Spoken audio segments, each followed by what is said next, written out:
As artificial intelligence continues to play an increasing role across the federal government, a critical issue facing IT leaders is how best to ensure the security, privacy, and control of the data and the infrastructure essential for managing AI workloads.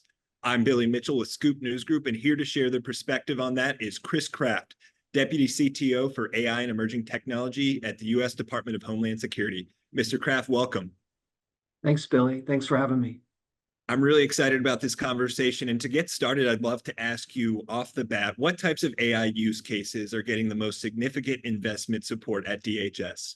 When you think about DHS, we interact with more people than any other federal agency, from travelers that are moving through the air, or land, or sea, to businesses that are importing goods into the country, disaster survivors that are applying for assistance, and immigrants that are applying for benefits. Our employees are working around the clock to defend our nation from all manner of threats. AI already plays a critical role in supporting our missions, and with the appropriate safeguards in place, it offers a tremendous potential to transform our operations in the years to come, improving the experiences of the people that we serve and enhancing our national security. AI is the most transformative technology since the internet. It's not new, but there's been a major shift from predictive to generative AI. And at DHS, we're leveraging AI across our missions and using that knowledge to support our efforts under President Biden's executive order. And as we do this, we'll continue to ensure that our use of AI fully respects civil and human rights, that it's rigorously tested to avoid bias, disparate impact, privacy harms, and other risks, and that it's clearly explainable to the people that we serve. And fundamentally, we're looking to harness the benefit of AI while managing the new risks that it introduces. Chris, you mentioned that DHS has quite a few use cases and touch points across the agency. It's one of the widest ranging agencies in the federal government. So how do you see those investments bringing greater innovation to the various components across DHS? That's a great question. What benefits do we see from our use of AI? And to give you a sense of that, I've got a few examples that I was going to talk through. First example is CBP, our Customs Border Protection, Port of Entry, and their risk models. So every day at the San Ysidro Port of Entry in San Diego, we process over 40,000 passenger vehicles entering our country.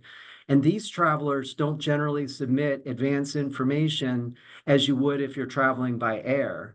So the officers that are at the inspection station have less than a minute to assess any risk by observing human behavior and reviewing available biographic and vehicle information. So by leveraging advanced machine learning models, the officers can identify in 1.4 seconds suspicious patterns in vehicles' crossing history, and then flag that via an alert for further review by CBP officers. So that's one example. Another example is with our Homeland Security Investigation Organization and child exploitation and abuse work that they do. They have this Operation Renewed Hope that resulted in the identification of 311 previously unknown victims of sexual exploitation. The operation also resulted in the rescue of several victims from active abuse and the arrest of suspected perpetrators. The operation relied on the expertise and dedication of HSI agents and partners domestically and abroad. But in addition to that, they had an extra tool that they were able to leverage, which was AI and machine learning to enhance older images and give investigators new leads. So through this responsible use of AI, we were able to turn what was formerly cold cases into rescues and arrests. And then the next example that I would give is with TSA and their touchless pre-check. So this is one where DHS isn't just using AI behind the scenes to power our operations, but this is one that everyone may encounter as you travel by air. So this new TSA pre-check program offers travelers an optional way to navigate through the airport without ever having to take out your wallet. These are already saving this effort is already saving time in security checkpoints, reducing the physical checkpoints, touch points, and increasing security by verifying identity more effectively than the human eye. And then the last example I would give is from FEMA and disaster assistance. And this really resonates for me, having come from FEMA. FEMA's looking at exploring how AI can simplify its grant application and processing, making complex processes easier to navigate for community partners, which I think is, again, really critical to help those communities get the resources that they need. So those are 4 examples of where AI is being leveraged across DHS and some of the benefits that we're seeing from the investments in the innovation. And Chris, I'm curious, you mentioned security a bit during that last question, but when it comes to controlling security as well as the costs, how are federal agencies like DHS and its components evaluating the advantages and disadvantages of using on-prem versus cloud approaches to support AI? That's an important question that, and not just DHS, but all agencies need to look at. What are the available tools? What's the best way to leverage the tools? What are the considerations? And what I would highlight is DHS recently put out our AI roadmap that includes our initiatives that we have and our lines of effort. And it also includes our generative AI pilots. We have 3 generative AI pilots. They're each using different technologies and different models and deployment patterns, including some that are open source generative AI models and others that are cloud-based. So I'll talk through those and outline how they're using the technology, and that may be illustrative of one way that we've looked at the technology. So one of the pilots is with, again, HSI that I mentioned earlier, and they're using generative AI to test out enhancing investigative processes that are focused on detecting fentanyl and increasing the efficiency of investigations related to combating child exploitation. They're using an open source model that is housed in a cloud platform. Now that open source model, and some organizations are taking open source generative AI models and housing them on-prem. We happen to house this in a cloud environment. But and then the next, so that was first generative AI pilot. The second generative AI pilot is with FEMA. And this is a model that's going to help develop hazard mitigation plans for underserved communities. So for those communities that have that it's a really heavy burden to generate these hazard mitigation plans, the idea is that generative AI will assist them, streamline the process, make it easier for them to develop the plans and get the resources that they need from FEMA. So this is on a cloud-based platform and a cloud model. So it's different from the first example that was open source. And then our third example, our third generative AI pilot is with U.S. Citizen and Immigration Services, USCIS, and they're using generative AI to improve officer training. I think this is a really interesting use case where the model helps officers as one mechanism to train them, to prepare them to interact with immigrants and asylum seekers. And this leverages a cloud-based model, a different cloud-based model, and a different cloud-based provider. So when you look, so that's the last of our 3 generative AI pilots that we've publicly announced, all 3 using different LLMs, the different generative AI models, and all 3 using different approaches to housing the platforms. They're all housing on a cloud platform, but different approaches, different providers for those. Very interesting. And it seems like there's so many different shapes and sizes and ways that you can approach it. So it's good to hear how you're doing that in a couple different ways.